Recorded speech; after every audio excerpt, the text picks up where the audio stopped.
There's no feeling more intense than starting over. If you deleted your homework the day before it was due, as I have, or if you left your wallet at home and you have to go back after spending an hour in the commute. If you won some money at the casino and then put all your winnings on red but it came up black. If you got your best shirt dry cleaned before a wedding and then immediately dropped food on it. If you won an argument with a friend and then later discovered that they just returned to their original view. Starting over is harder than starting up.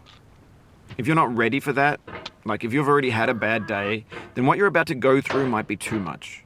Feel free to go away and come back. I'll be here. Alright, thanks for coming with me on this trip. I'll understand if you have to take a break at any point. Just find a safe place to stop and quit the game. And don't worry, I'll save your progress, always. Even your mistakes. This game is a homage to a free game that came out in 2002, titled Sexy Hiking. The author of that game was Jazzuo, a mysterious Czech designer who was known at the time as the father of B games. And B games are rough assemblages of found objects. Designers slap them together very quickly and freely, and they're often too rough and unfriendly to gain much of a following. They're built more for the joy of building them than as polished products.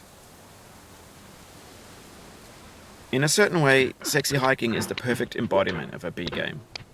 It's built almost entirely out of found and recycled parts, and it's one of the most unusual and unfriendly games of its time. In it, your task is simply to drag yourself up a mountain with a hammer. And that act of climbing, in the digital world or in real life, has certain essential properties that give the game its flavor.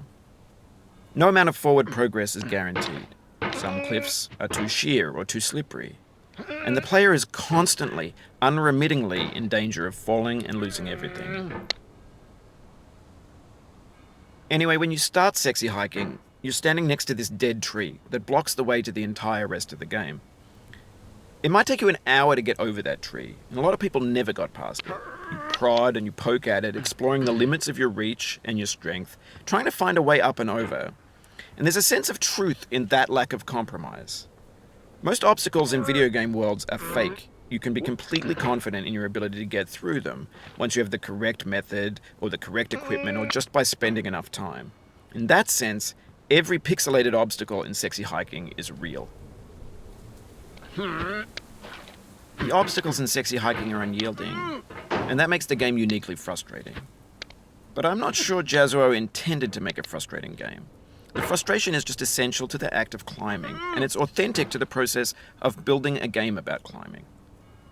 A funny thing happened to me as I was building this mountain. I'd have an idea for a new obstacle, and I'd build it, test it, and it would usually turn out to be unreasonably hard. But I couldn't bring myself to make it easier.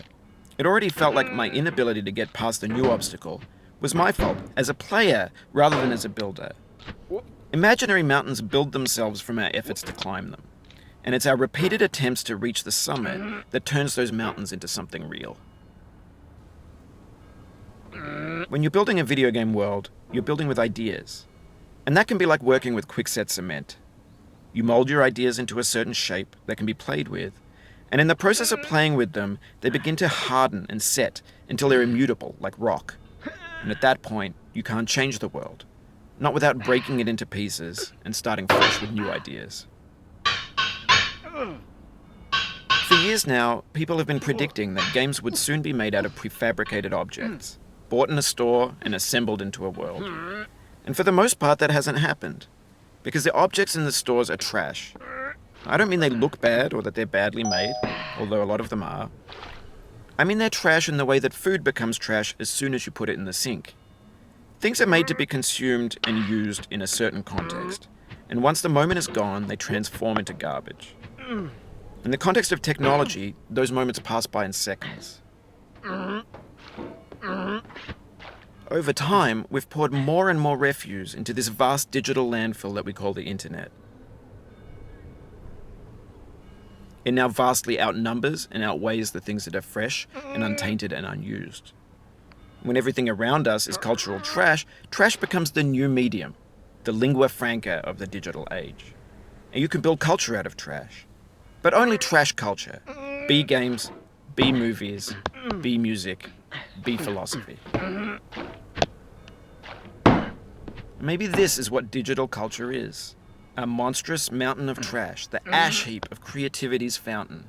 A landfill with everything we ever thought of in it. Grand, infinite, and unsorted.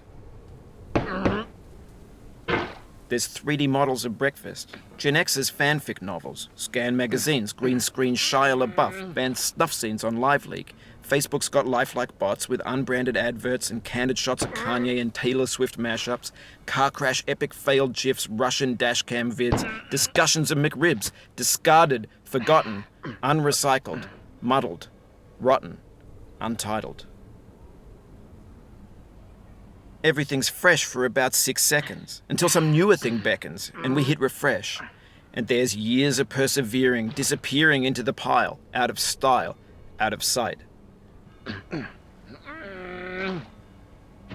In this context, it's tempting to make friendly content that's gentle, that lets you churn through it but not earn it.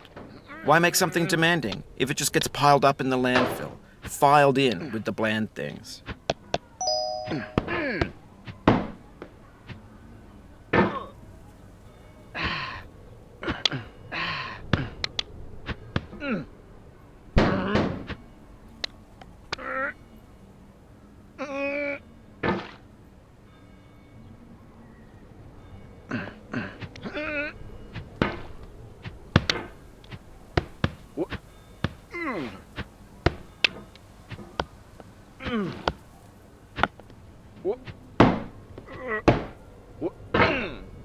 Oh, you just lost a lot of progress. That's a deep frustration, a real punch in the gut.